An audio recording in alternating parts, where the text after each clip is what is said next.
Good morning, Year 6. Welcome to this week's English. We will kick off with a bit of grammar. Okay, I'm going to make myself disappear. Ta-da! Okay, so let's have a look. It says, which sentence uses the word round as an adjective? The dog ran round in circles. There was a round of applause. The castle had a round tower. The team has already made the final round. 1, 2, 3, or 4, have a think. Okay, let's have a look at all these different rounds. Okay, the dog ran round in circles. Okay, so that tells us how the dog is running. It's running round, so therefore that is an adverb. Okay, there was a round of applause. Okay, that is using it as a round of applause is a thing, so that's a noun. The team has already made the final round. Again, it's a round as a thing, so that's a noun. In fact, a round of applause, I think, is a collective. I don't know. Anyway, we'll come back to that. The castle had a round tower. Well, that is describing the tower, and as we know, an adjective describes a noun. So question, part 3, rather, is the correct answer. So if you said number 3, then you are correct. Well done. Tick. Right, let's have a look. Which sentence is punctuated correctly? Bing and back. Which sentence is punctuated correctly? The town is 10 miles, 16 kilometres away. Okay, so you've got to think about where your brackets go.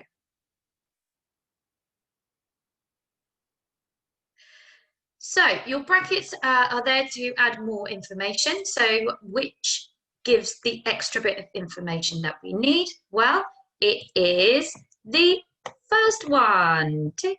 Ooh. Okay, so that is the correct answer. Okay, 16 kilometres is adding in the information. Word of the day today. Okay, so this is a very old-fashioned phrase.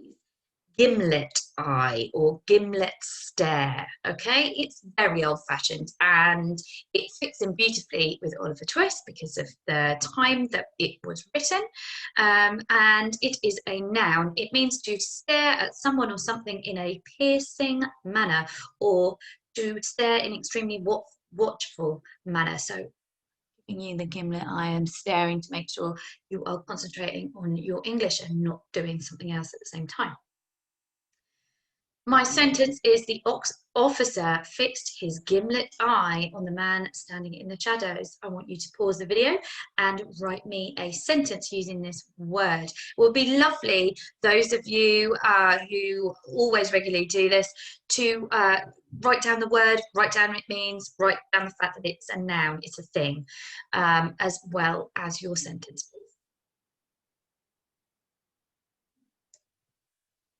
Right, today we are looking at inference and we are using our skills as readers to be able to infer what is going on. We're going to read chapter 14 together. Now, I have a few questions that I want you to keep in your mind while we are reading. I want you to think, how has Nancy's character changed from the girl that we first met? Why do you think she's changed? And how do we know that she's changed? Okay, so keep those questions in your head while we're reading. Today, I'm going to read to you. You can follow along with me, or you can just listen. It is up to you. Chapter 14, in which Nancy keeps her promise. The following week, crouched on the stairs outside Fagin's study, Nancy heard the triumph in Monks's voice. He had returned from his trip to the country, and she could tell at once that he'd come back with the proof he so craved and feared. It was Sunday. Now, if she could just get away before midnight, she could keep her rendezvous with Rose Maylie on London Bridge. Nancy had no sleeping draught to put in Bill's drinks tonight, but perhaps she could simply slip out unnoticed. After Monks had gone, Sykes and Fagin settled to an evening talking business. At least Sykes settled to cursing and drinking, while the old man soothed and smoothed him like a crow preening a crocodile. They paid no attention to Nancy. Quietly, she got up and put on her bonnet and shawl. Softly, she crossed to the door and turned the handle. "Where are you going?" snarled Sykes. "Just out for a walk, Bill. I need some air." "Stick your head out the window, then," said Bill. Nancy, her nerves at breaking point, paced the room wildly, first asking, then begging Bill to let her go. But the more eager she grew, the angrier and more obstinate Bill became. Finally, grabbing her by both arms, he forced her, sobbing and struggling, into a chair and pinned her there by brute force. "Tell ya, it's the fever," he said to Fagin. "Very likely, my dear," said Fagin. "Women, they take a thing into their heads and there's no telling them." "Just as you say, I'm sure," said Fagin sweetly. But unlike Sykes, who was a swill with gin, Fagin still had his wits about him. Long after Nancy had settled to silently weeping, Fagin still watched her with gimlet eyes, puzzling over her odd behaviour. Next day, in his cellar kitchen, Fagin gave the Artful Dodger his instructions. "I want you to watch Nancy for me, Dodger, you hear? If she goes out alone, follow her. I believe she may have found herself a new sweetheart, and Bill wouldn't like that, not one bit. You know how I hate disloyalty among our little band, so keep an eye, my dear, keep an eye." The following Sunday, Nancy had no difficulty in getting away. Bill was out robbing a house and would not be back till morning. She hurried across London to where the oily blackness of the River Thames twisted and surged beneath a dreary span of lamp-lit stone. Chill and dispirited, after 2 hours of waiting, Rose Maylie and Mr. Brownlow were about to go home. Twice they'd come, and twice Nancy had not. Perhaps the girl had never intended to meet them. Perhaps she had only said it so as to be left in peace. Then, as midnight struck, a hurrying figure came into view. "So, the two of you found each other, have you?" said Nancy, eyeing Mr. Brownlow. She was plainly terrified. "Pure dread came over me on my way here. I smelled blood and I saw a coffin passing when there was no coffin there. Still, it must be done." Like a traveller laying down a heavy pack, Nancy laid the news of Monks's return before them, talk of his proof, his triumphant delight, and the packet he had bought from Bumble and the matron. "Describe this man Monks to me," said Brownlow. So she did.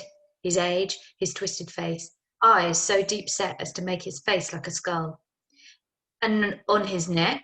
Brownlow prompted her. "Yeah, a vivid red mark. You know him then, you do." Brownlow was cautious. "There must be many such men in the world. I cannot be sure." "You poor girl," said Rose, touching Nancy's hand. "Won't you come home with us?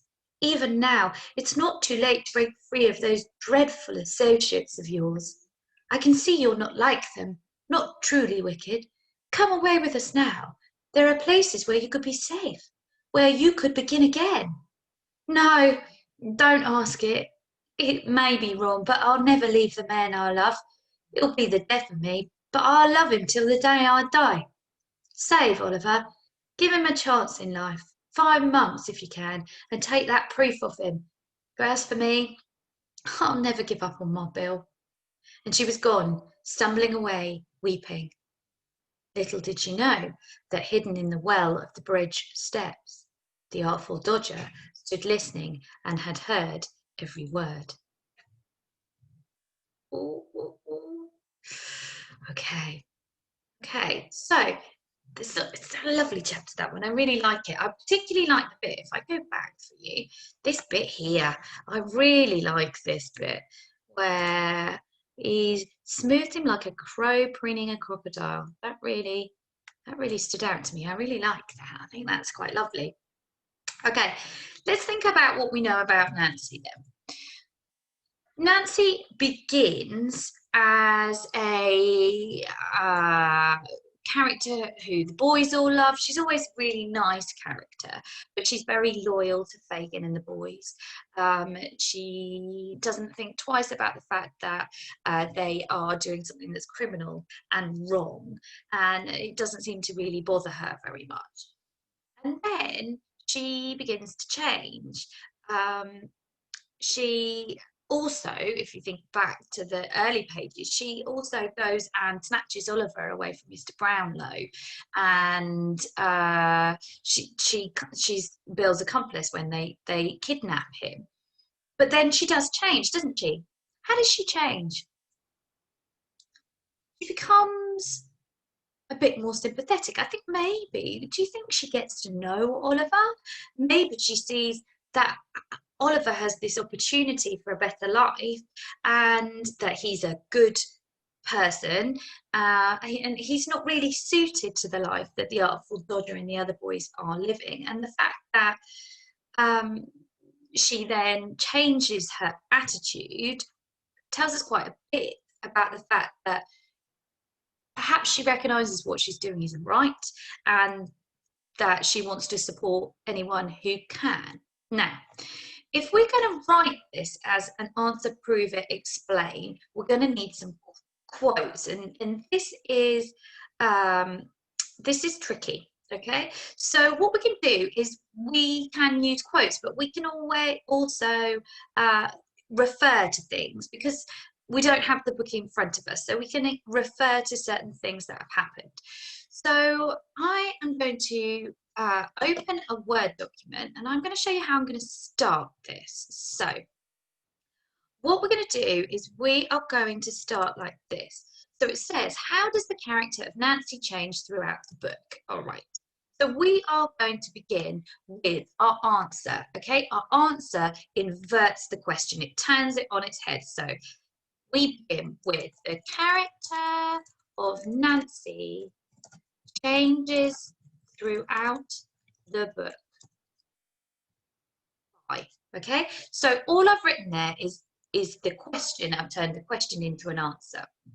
I've turned it into it from how to it does it by. Okay, and now I'm going to use a couple of points from the book that I can remember without using quotes yet. I will use quotes later on to try to write it. So the character of Nancy changes throughout the book, but by, or maybe I'd say because. Or no, let's put when we first meet her, she is happy working for Fagin. In the story, and that is a French adverbial, so we need to put a comma. I'm showing I'm setting the place where I'm talking about. In the story, Nancy works with Bill to abduct, kidnap Oliver when he is living with Mr. Brownlow. Now I'm going to explain what that tells us. This shows us that she is happy to happy for Oliver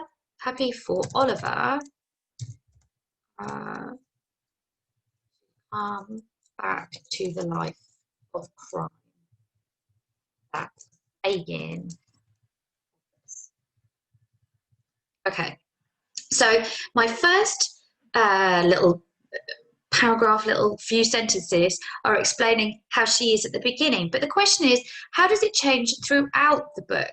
So I really need to concentrate on how does this change. Okay, so I continue. However, yeah, again, fronted adverbial needs a comma. However, in the latest, Nancy meets with Mr. Brownlow, and Miss Maylie to warn them about the monks, doesn't it? Monks, okay? Meets Mr. Brownlow and Miss Maylie to warn them about monks. He says, now, I can now go back to the PowerPoint here. and let's have a look. We could say, let's have a look. So the two of you found each other.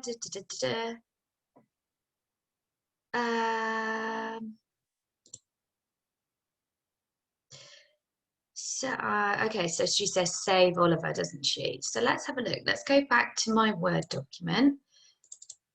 She said, now, when I'm using a quote from the book, I need to use comma, and then I open my inverted commas, my speech marks, okay? Quote marks. She says, save Oliver. She also says, hang on, let me have a quick scroll. She also says, give him a chance in life. Right, okay. A quick sneak peek there. Save Oliver, give him a chance in life. This is, now it's different, isn't it? It's not what she was doing before. She wasn't trying to save him before. She was trying to bring him back. So that this shows, so where this is evidence. There we go. Evidence is a great word. It's like, isn't it? Well, you could use the word proof if you like. This is evidence that he now wants Oliver to be free of Fagin. Fagin, okay? If I was a really confident writer, and I don't expect you all to do this, most of you will do this and these two sort of short paragraphs, and that will be absolutely perfect. If you are confident and you like to push yourself, you might also want to talk about the fact that Nancy clearly wrestles with her conscience quite a lot, and you might want to put something, because that would be awesome and really descriptive. You can also, so we might want to say, so let's read it all together. It's always worth reading back your writing just to make sure it makes sense and that you put things correctly. This is the joy about typing, is that you can go back and delete stuff and edit it. You can do that with a pen and paper as well. Okay, it's easier for me to show you stuff via a Word document than it is for me to write it, because it would be so tiny you couldn't see it. But you can do it with writing as well. So the character of Nancy changes throughout the book, because when we first meet her, she's happy working for Fagin. In the story, Nancy works with Bill to kidnap Oliver when he's living with Mr. Brownlow. This shows us that she's happy for Oliver to come back to the life of crime that Fagin offers. However, in the latest chapter, Nancy, again, in the latest chapters, just a bit of information. So I've used commas as parenthesis there, but I could always use brackets if I wanted. Nancy meets with Mr. Brownlow and Miss Maylie to warn them about Much. She says, save Oliver, give him a chance in life. Closing those speech marks. This is evidence that she now wants Oliver to be free of Fagin. Nancy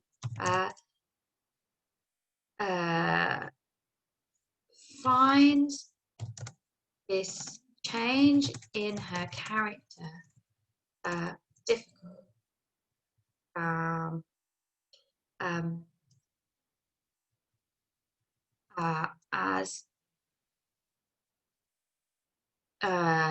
Let's say Nancy finds this changing as, I'm trying to think of the best way I can say this, as the author writes, and I'm going to choose a bit here from earlier in the thing. So the author writes this bit here, over here.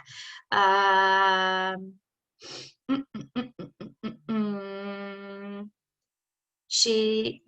nerves at breaking point. Okay, so let's use that bit, because I think that shows that she wants to do the right thing. As her, now, where I'm sort of taking a quote out of context, I put 3 dots, those ellipses, because that shows our reader that there's something coming before it, but I'm just not putting it in. Her nerves at breaking point. And then I will put 3 after it to show that I've just sort of taken it out. Sorry. Right, this tells the reader that she is struggling with her new found conscience. Remember, conscience is a year 6 word, so I would be loving it if you use that. Okay, that is a long, good, brilliant answer. Okay, even if I do say so myself, this is what a good one looks like. If you are a confident writer, then you will be aiming to really give me that meaty answer. If you are less confident and it is difficult working from home like this, then as long as you are using a point, evidence, explain, or an answer, prove it, explain, by pulling out bits of the book and showing me, oh yes, well, I've clearly read the book because I can tell you that bit in the book and what that means, then that is absolutely perfect. But really push yourselves. I'd really like to see that. So you are actually going to answer a different question. Oh, sorry, team. Your question is this one. Whiz through it. Why does Nancy not escape with Mr. Brownlow and Miss Maylie? Okay, why doesn't she escape with them? You can answer that very easily. You might want to go deeper into it and give me a few reasons, or you might just want to give me that one reason. It's up to you, whatever you feel most confident with. But you must answer it, prove it, explain it. If you are quoting from the chapter on the previous pages, then you must use those speech marks to show me that it's not just you writing it, you are taking it from Dickens. That is the only challenge that I am setting you today. I expect you to put in your absolute best. Don't want loads necessarily, but what I want is quality. The other thing I really want you to concentrate on is your spelling today, please, and your capital letters and full stops. Please, please, please, just because you're working at home, don't forget how to write accurately. You are doing amazingly, Year 6. I know this is tricky, but you can absolutely do it. Plus, we have only got a few chapters left of Oliver Twist before we finish the book. So, what will happen tomorrow? Will the Artful Dodger dob Nancy in? It's all to play for. I shall see you tomorrow. Have a great rest.